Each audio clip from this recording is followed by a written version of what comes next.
There's some free market relief coming out of the VA scandal. The Senate has reached a bipartisan deal that will give some veterans the chance to seek out their own care in the private market. Let's bring in Dan Caldwell with Concerned Veterans of America. Dan, great to have you with us. Thank you for having me. This is a bipartisan proposal. Do you foresee that that the shift will be such that many veterans will opt to go the private route instead of going to a federal institution? Well, I think that if veterans have that option, many will choose the private route. To be clear, that this doesn't apply to every veteran. It's mostly at this point going to apply to veterans in rural areas and then veterans that have been on a wait list at the VA for a very long time. But we think this is a very important reform, and it actually starts to chip away at the VA's inefficient, ineffective, single-payer health care system. Talking of which, Dan, I understand that you worked for 2 years as a congressional caseworker handling constituents' issues with the VA. Did you, during that time, have any inkling of all those issues that were going on there?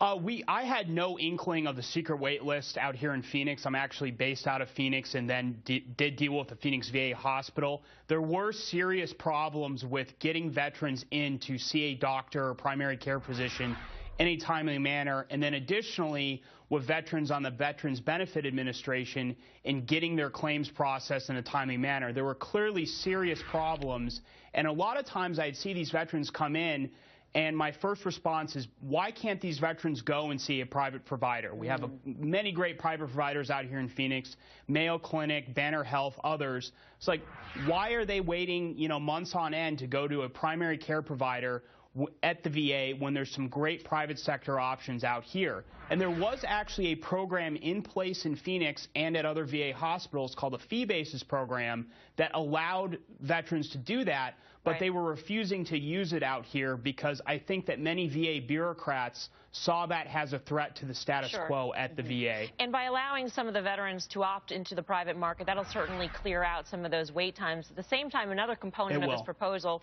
is to allow the VA secretary to actually fire people and actually get rid of underperforming workers within the system. I mean, do you see that as being a major milestone? Is it too soon?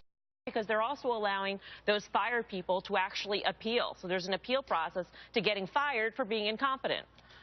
Well, the appeal process is very short, and the good news is they're not getting paid while going through the appeal process. It's only 21 days. If they're removed from the service or fired, they're off the payroll.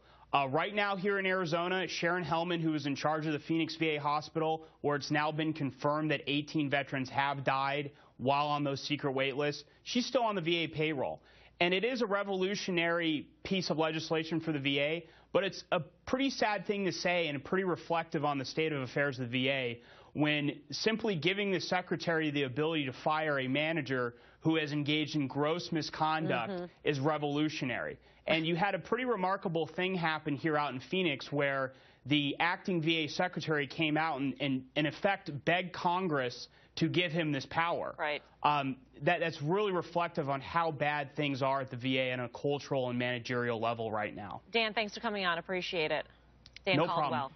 Well, CNBC has another exclusive report.